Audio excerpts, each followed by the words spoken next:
Hello Dolly friends, I recently ordered Neo Blythe Aurella Amphitrite, who is this year's Anniversary Blythe, and I thought this would be a really good opportunity to answer some of the questions I get asked fairly often.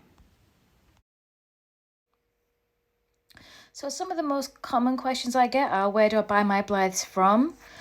What even is a lottery Blythe? How much is postage to the UK, and how long are delivery times? So to answer the first question, Aurella is this year's Anniversary Blythe, and she is a lottery Blythe. This does not mean that you enter a lottery and win a Blythe doll, as lovely as that would be. It just means that who gets to buy the doll is decided by who wins the lottery. So you're entering a lottery for the opportunity to buy, not to win the doll herself. In my opinion, this is a more fair way of deciding who gets an opportunity to buy a limited edition doll than, for example, the fastest finger first drops that they do on sites like Mattel, which, as many of us know, makes the hobby very vulnerable to scalpers. So this way is more random, but it's more likely that genuine hobbyists are getting the dolls. So pretty much from the time she was announced, I've been in love with Aurella. Her theming and pastel colour scheme are exactly my cup of tea, and I couldn't let this doll pass me by. So I bought her from the Junie Moon online shop, which is the official distributor of Blythe, and you can find them at shop.juniemoon.jp. You will need to create an account to buy anything from the Junie Moon shop, or even register for a pre-order. And I would always recommend going down this little left-hand menu to set your language to English if, like me, you don't speak a word of Japanese. Once you're in with your accurate details and address, you will get the options for international shipping, which is exactly what you want. And in the case of this pre-order, you can register your interest with this handy button here.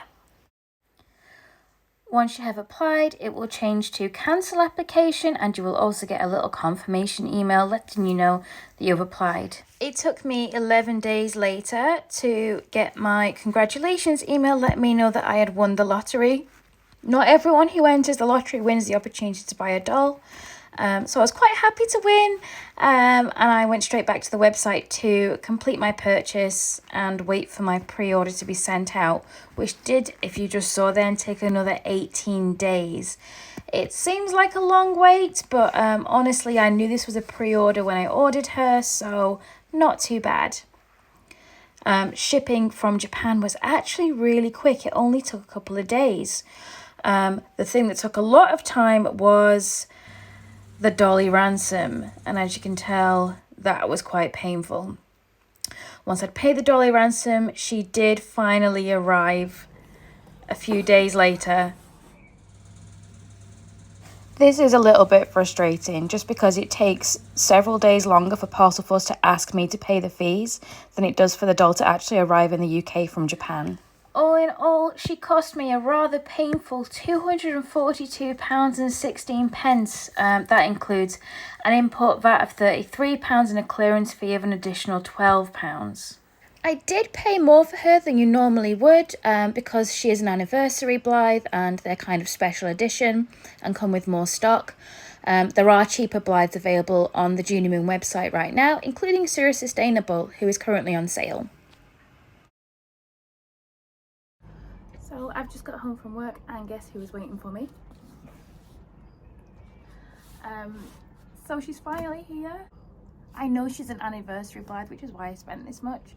But also, that's a lot of money for a doll, isn't it? So let's open her up and see how she is.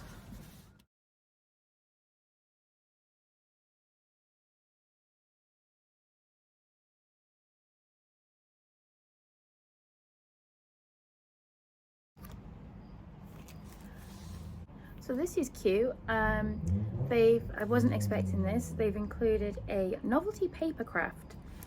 It is a little cardboard Blythe box of the Blythe I've bought, which is a really cute idea. I've never had one of these before. There seems to be another little goodie stashed down the side as well. I didn't order this, so I think it's just a cute little extra, which is really nice. I Again, Junie Moon don't normally include extras when you just buy a Blythe, so this is new.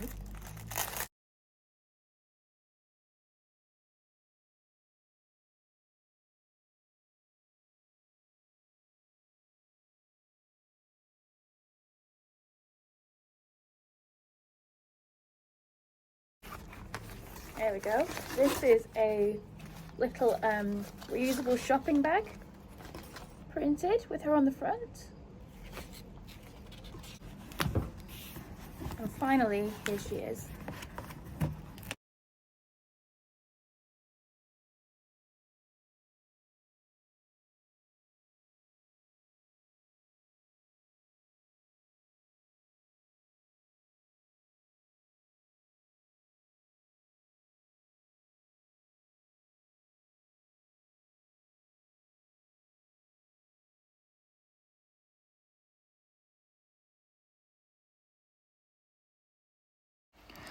So here she is inside her box. Her box has kind of like a holographic effect all over it, which is really nice. And it's all got kind of like sea and pearls and cute little jellyfish all over it.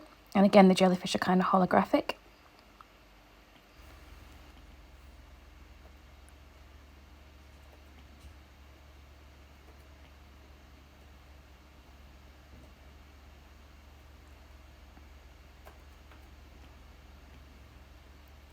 Please excuse my rabbit hopping around in the background.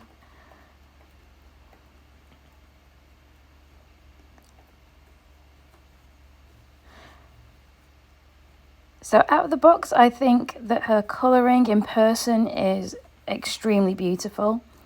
As always, getting your doll out your Blythe box is not the easiest task, but I'd rather have this than a doll that arrives all broken and messed up from shipping.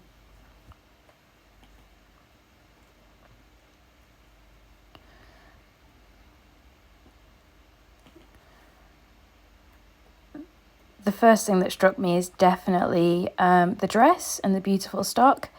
It is so pretty. It's very tactile, very soft. There's so many kind of folded layers going on there that it does look quite expensive, which it was, and it feels lovely. What doesn't feel so lovely is the hair. I've come to expect this with Blythe dolls now. But this one is particularly bad. It's very sticky feeling and extremely tangled, and it just looks and feels kind of awful.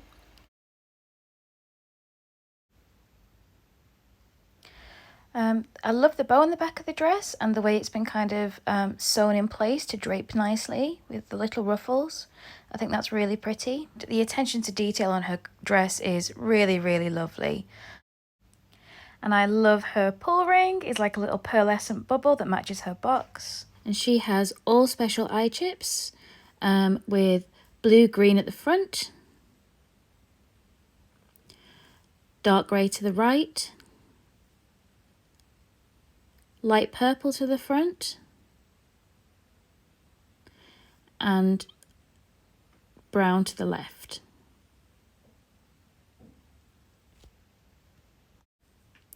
Her dress does open and close with Velcro, which isn't my favourite. And the top layer can be completely removed to show a second dress underneath.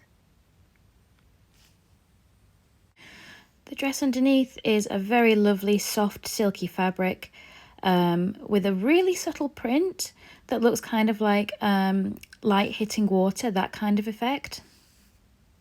Her face up is lovely as well. She has pink lips that are kind of very blended softly around the edges. I am very impressed with the cut and fit of the dress that goes underneath as well. And underneath that dress, there is also another layer of a little purple petticoat. And as always, I have to check out the doll's knickers. On this one, they're quite lovely. They've got a little cute blue bow, and they're kind of like short style and made of lace. Her body was covered in quite a lot of plastic, which is quite fiddly to get off. and it's not the most fun part of unboxing a Blythe. But here she is, finally free from plastic and redressed, ready for me to have a look at all of her little accessories. So she comes with stockings, not full tight stockings, and they're kind of lacy and white.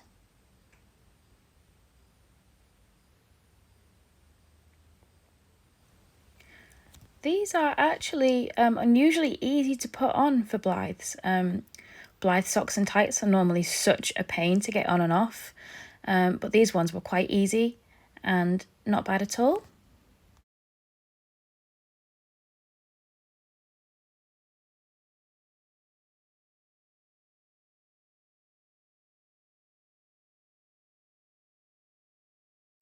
The next piece I'm going to take out are her shoes.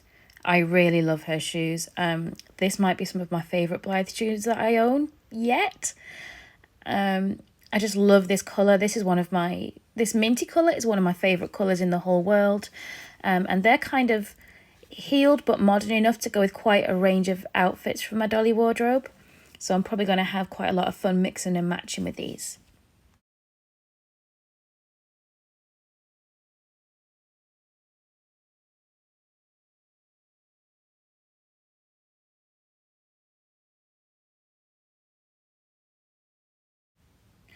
Next up I have her earrings.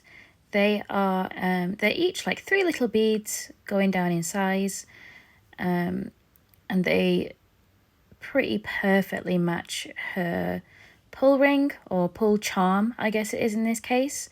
They all just look like cute little pearly bubbles, which I think is very, very sweet with this theme.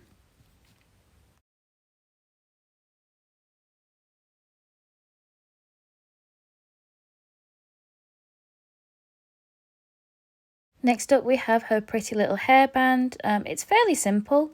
It just seems to be made of braided fabrics together, shimmery ones that match her underdress, with a bit of elastic at the back.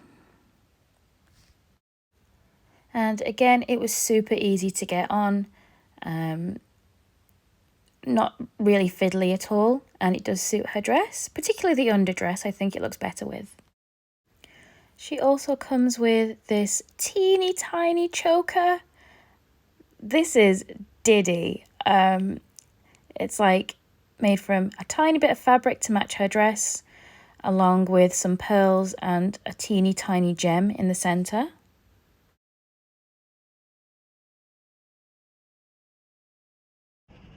She also comes with this shawl. It's basically just like a very thin piece of ribbon with kind of wired edges.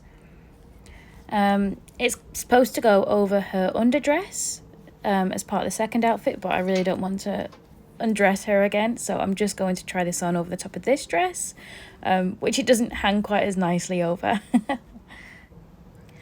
And this is the piece of stock that I was the most excited for. It's her little parasol, and it fully opens.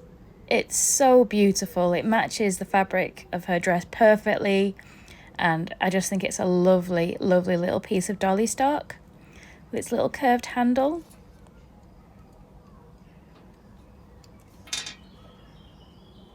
Obviously she can't hold it because she's, you know, a Blythe, but she can stand next to it and look really pretty. So, final thoughts. Overall, in my opinion, she does feel like a luxury anniversary Blythe. Her stock is extremely pretty, very detailed, very well made and very well thought through. In my opinion, Good Smile Company do make beautiful stock clothing. I know the theme isn't always everyone's cup of tea. This one is mine. And I think it's really well made, very detailed. I especially love this very cute little umbrella, and all of the prints she has on the fabric and the lace and pearl detailing. Like I said, her hair was awful. After one hair treatment, it's considerably better.